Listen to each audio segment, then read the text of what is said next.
ऐसे आप इस वीडियो में हम देखेंगे आयनिक यौगिकों के गुणधर्म। तो ठीक है, देखते हैं दोस्तों। भौतिक, इसका फलक क्या होता है? भौतिक प्रकृति, यानी भौतिक प्रकृति क्या होता है?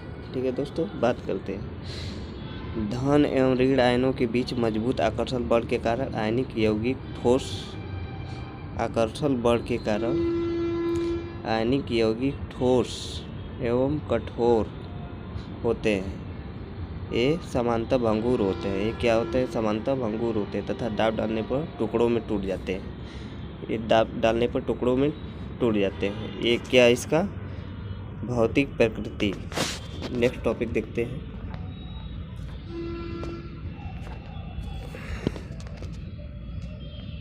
नेक्स्ट टॉपिक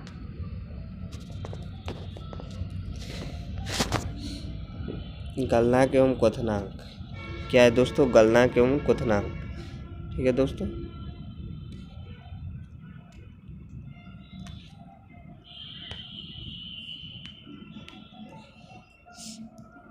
नेक्स्ट टॉपिक है गलनांक एवं क्वथनांक।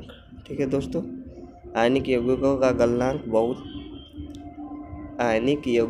गलनांक एवं क्वथनांक बहुत अधिक होता है। जो भी आयनिक यौगिक होते हैं उनका गलनांक और क्वथनांक बहुत अधिक होता है, क्योंकि मजबूत अंतरआयनिक आकर्षण को तोड़ने के लिए ऊर्जा की पर्याप्त मात्रा की आवश्यकता होती है, यानी बहुत ऊर्जा की आवश्यकता होती है। ठीक दोस्तों, नेक्स्ट टॉपिक देखते हैं।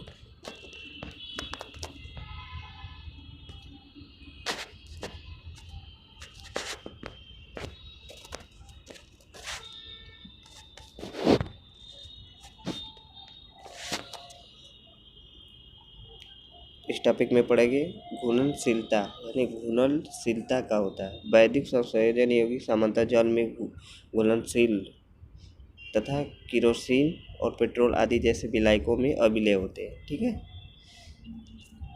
घुलनशीलता यही होता है। जो वैदिक संयोजन यौगिक होते हैं वो जल में क्या होते हैं?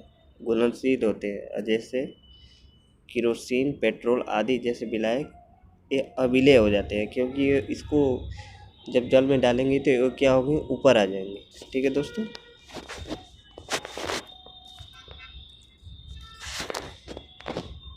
इसमें पढ़ेंगे विद्युत चालकता। ठीक है, विद्युत चालकता क्या है? ठोस अवस्था में आयनिक यौगिक विद्युत का चालन नहीं करते। ठोस अवस्था में आयनिक यौगिक विद्युत का चालन नहीं करते। जैसे मान के चलिए कोई ठोस, यानी पहाड़ ही ले लीजिए, तो उसमें विद्युत प्रवाह करेंगे तो विद्युत प्रवाह हो सकता है, पर नहीं, तेजी से चालन नहीं कर पाएगा, क्योंकि ठोस अवस्था में दृढ़ संरचना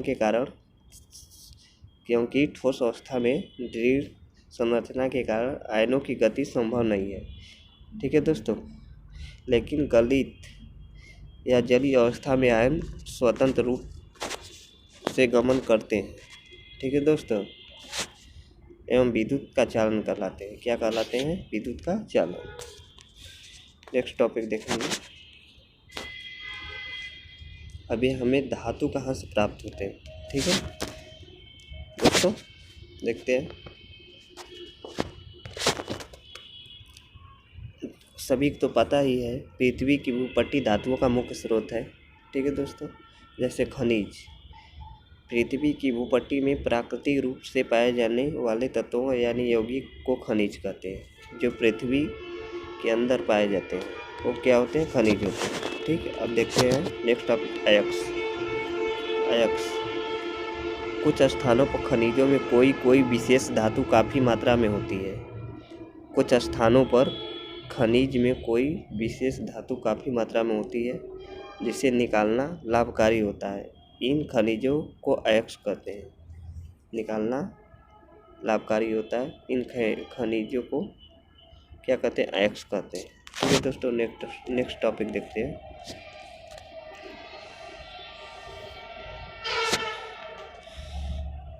धातुओं का निष्कर्षण, यानी धातुओं का निष्कर्षण क्या है? ठीक है, अभिक्रियाशीलता के आधार पर हम धातुओं का निम्न 3 वर्गों में विभाजित कर सकते हैं। ठीक, निम्न अभिक्रियाशील धातुएं, मध्य अभिक्रियाशील धातुएं और उच्च अभिक्रियाशील धातुएं। एक होती है निम्न, एक होता है मध्यम, एक होता है उच्च। ठीक है, अब देखते हैं। प्रत्येक वर्ग में आने वाली धातुओं को प्राप्त करने के लिए विभिन्न तकनीकों का उपयोग किया जाता है। ठीक है दोस्तों, फिर देखते हैं।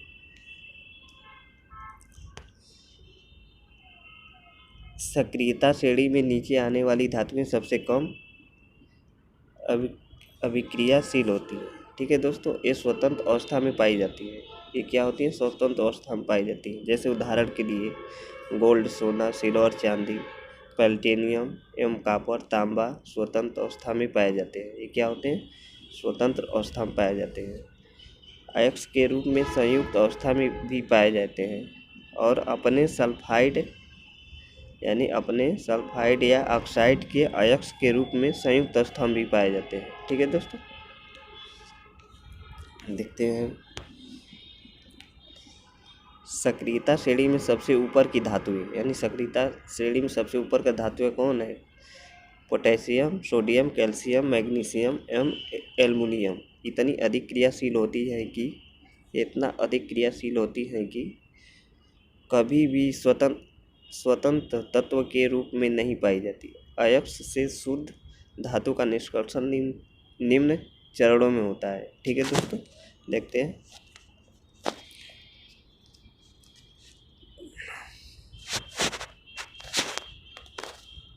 पहला, अयस्कों का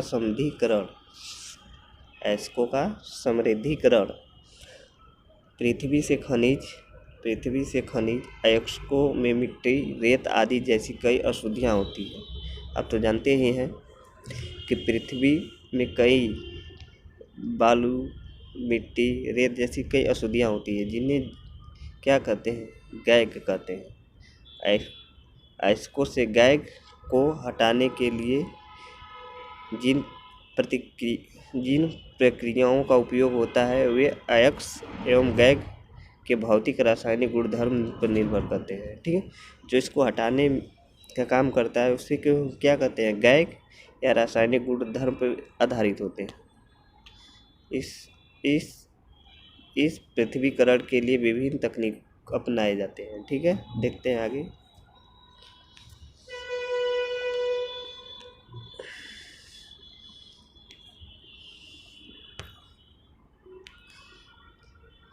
देखेंगे इसमें दूसरा, सक्रियता श्रेणी में नीचे आने वाली धातुओं का निष्कर्षण। ठीक है, नीचे आने वाली वो बताए थे ऊपर। ठीक है, निष्कर्षण। इन धातुओं के ऑक्साइडों को केवल गर्म करने से ही धातु प्राप्त की जा सकती है। ठीक है दोस्तों, उदाहरण के लिए सिनाबार यानी HgS मरकरी को भी पारद कहते हैं। ठीक है, का एक अयस्क है। वायु में गर्म करने पर यह सबसे पहले मर्क्यूरिक ऑक्साइड यानी HgO में परिवर्तित हो जाता है और अधिक गर्म करने पर मर्क्यूरिक ऑक्साइड में अब मरकरी में अब चयनित हो जाता है। ठीक है दोस्तों, देखते हैं नेक्स्ट टॉपिक। देखते हैं इसका एग्जाम्पल। ठीक है, जैसे दिया है 2HgS प्लस 3O2 ले लेते हैं। तापमान पर जब इसको गर्म करते हैं तो एक HgO बन जाता है, एक SO2 में टूट जाता है और एक 2HgO को फिर हम तापमान पर लेते हैं तो ये क्या बना लेगा? Hg और O2 में क्या होता है? टूट जाता है।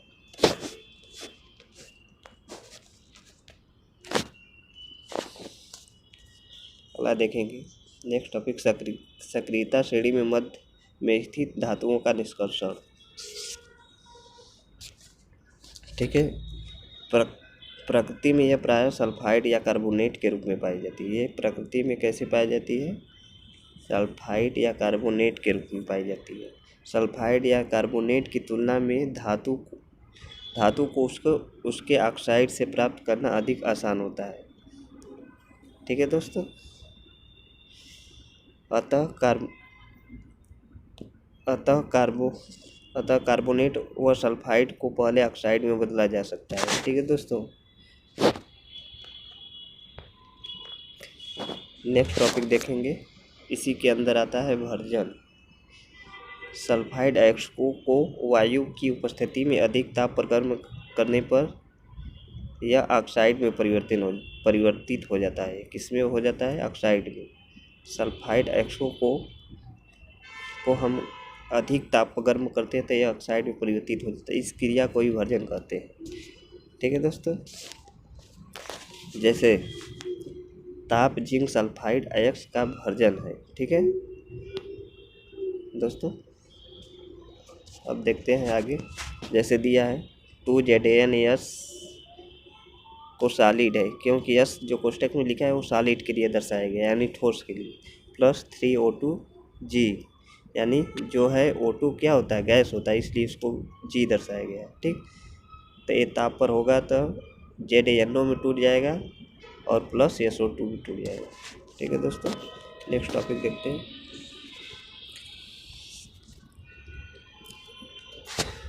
इसी के अंदर अपचयन क्या होता है? कार्बन जैसे उपयुक्त अपचायक का प्रयोग कर भर्जन या निष्कापन से प्राप्त धातु ऑक्साइडों से धातु प्राप्त की जाती है। ठीक है। उदाहरण के लिए जब जिंक ऑक्साइड को कार्बन के साथ गर्म किया जाता है तो यह जिंक धातु में अपचयित हो जाता है। तो यह किसमें गर्म किया जाता है? तो एक किसमें हो जाता है? तो यह जिंक धातु में अपचयित हो जाता है। एग्जाम्पल के लिए ZnO प्लस कार्बन को तापमान पर Zn हो जाएगा, एक CO हो जाएगा। ठीक है। नोट्स नीचे नोट देखना चाहोगे तो देख लो। धातु निष्कर्षण में विस्थापन अपक्रिया अत्यधिक ऊष्माक्षेपी होती है। क्या होती है? ऊष्माक्षेपी होती है। इसमें उत्सर्जित ऊष्मा की मात्रा इतनी अधिक होती है कि धातुएं गलित अवस्था में प्राप्त होती है। एक गलित अवस्था में प्राप्त होती हैं। आयरन ऑक्साइड यानी FeO3 के साथ एल्युमिनियम से अपक्रिया का उपयोग रेल के पटरी यानी किसके? रेल के पटरी में एवं मशीनी पुर्जों की दरारों को जोड़ने के लिए किया जाता है। इस अपक्रिया को ही थर्मिट अपक्रिया कहते हैं। ठीक है दोस्तों। देख लीजिए FeO3 और एक एल्युमिनियम ले लेंगे तो Fe बन जाएगा, एक Al2O3 बन जाएगा और प्लस ऊष्मा निकल जाएगा।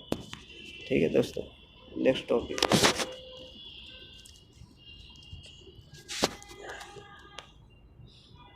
सक्रियता श्रेणी में सबसे ऊपर धातुओं का निष्कर्षण। ठीक है। इन धातुओं को विद्युत अपघटनी अपचयन द्वारा प्राप्त किया जा सकता है। ठीक है।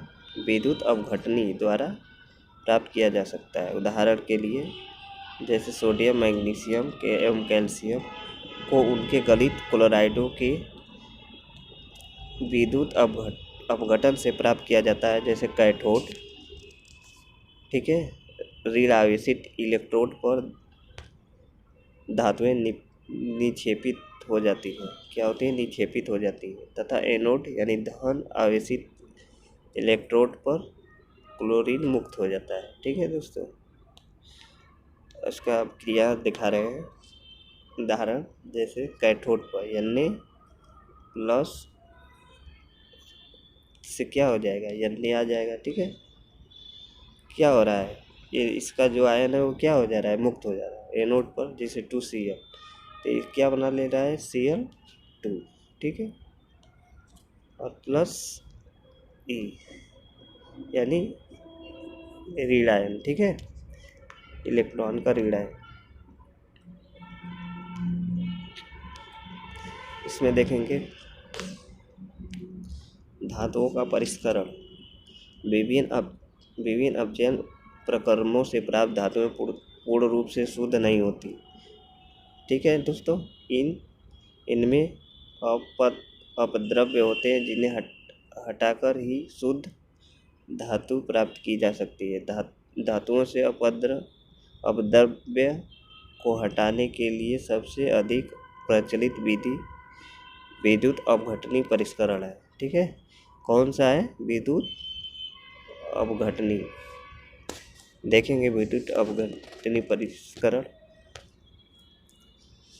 ठीक है, विद्युत अपघटनी परिष्करण जैसे कॉपर, जिंक, टिन, निकल, सिल्वर, गोल्ड आदि अनेक धातुओं का परिष्करण विद्युत अपघटन द्वारा किया जा सकता है। ठीक है, इन धातुओं का क्या होता है? विद्युत अपघटनों द्वारा क्या किया जाता है? विद्युत अपघटन किया जा सकता है। ठीक है,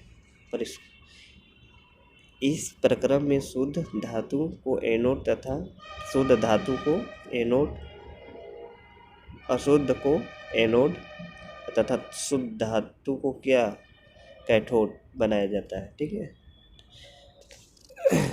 दोस्तों, धातुओं के लौह विलयन का उपयोग विद्युत अपघट्य के रूप में होता है। इसका उपयोग विद्युत अपघट्य में भी होता है। इसके लौहों का उपयोग विद्युत अपघट्य के रूप में होता है। ठीक है दोस्तों, विद्युत प्रवाह करने के पश्चात एनोड में अशुद्ध धातु विद्युत अपघट्य में घुल जाती है, और जब इसमें हम विद्युत प्रवाह करते हैं जिसमें जो एनोड होते हैं अशुद्ध एनोड वो धातु के अपघट्य में घुल जाते हैं तथा उतनी ही मात्रा में शुद्ध धातु शुद्ध कॉपर विद्युत अपघट्य से कैथोड में निक्षेपित हो जाता है। किसमें? कैथोड में। ठीक है दोस्तों, नेक्स्ट टॉपिक देखते हैं।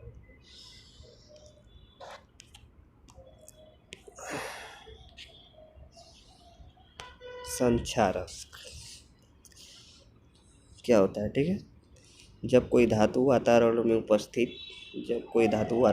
उपस्थित पदार्थ जिसे मुख्यतः ऑक्सीजन, अम्ल, आर्द्रता इत्यादि के संपर्क में आकर क्षय होना प्रारंभ हो जाती है तो इसे संक्षारक कहते हैं।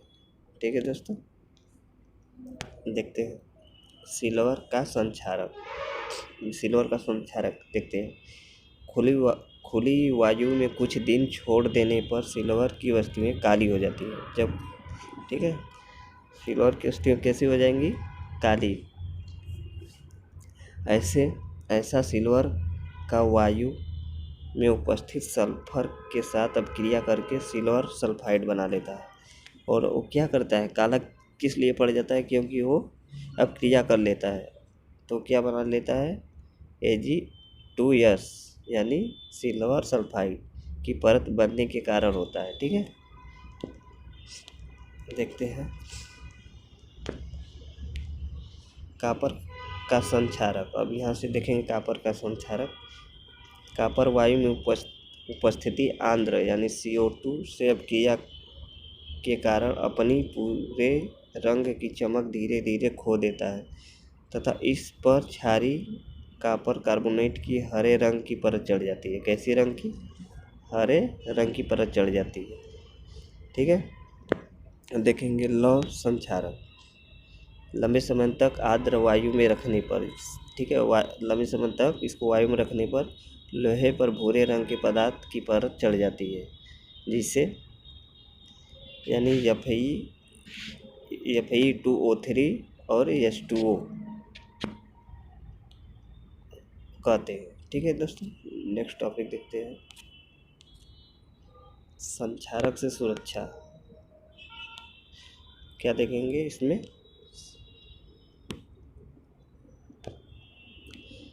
संक्षारक से सुरक्षा धातुओं पर पेंट करके। अब इसको हम सुरक्षा कैसे कर सकते हैं? ठीक है, किसमें जंग ना लगे। धातुओं पर पेंट करके, तेल लगाकर, ग्रीस लगाकर, यस 10 लेपन कर क्रोमियम का लेप लगाकर, एनोडीकरण कर या मिश्र धातु बनाकर संक्षारक को रोका या धीमा किया जा सकता है। ठीक है, और जो यही है यश लेपन क्या होता है, इसको भी बता दे रहे हैं। लोहे एवं इस्पात को जंग से सुरक्षित रखने के लिए उन पर जस्ते यानी जिंक की परत चढ़ाया जाता है, इसी को है क्या कहा जाता है, यश यसद लेपन कहलाता है। ठीक है, नेक्स्ट टॉपिक देखते हैं।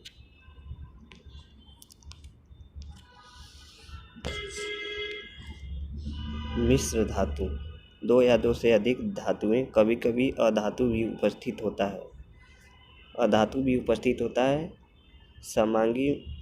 समांगी मिश्रण को मिश्र धातु कहते हैं। ठीक है, ऐसे समांगी मिश्रण को ही मिश्र धातु कहते हैं। जैसे इसमें दो या दो से अधिक तत्व मिले होते हैं, इसी को क्या कहते हैं, मिश्र धातु कहते हैं। ठीक है,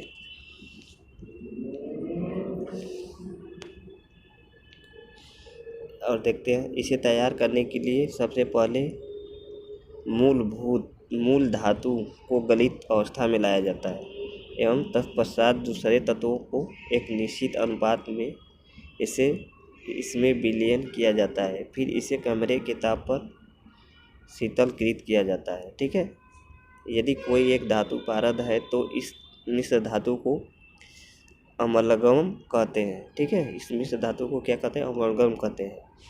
शुद्ध धातु की अपेक्षा उसके मिश्र धातु की विद्युत चालकता तथा गलनांक कम होता है। ठीक है, उदाहरण इसका देखते हैं।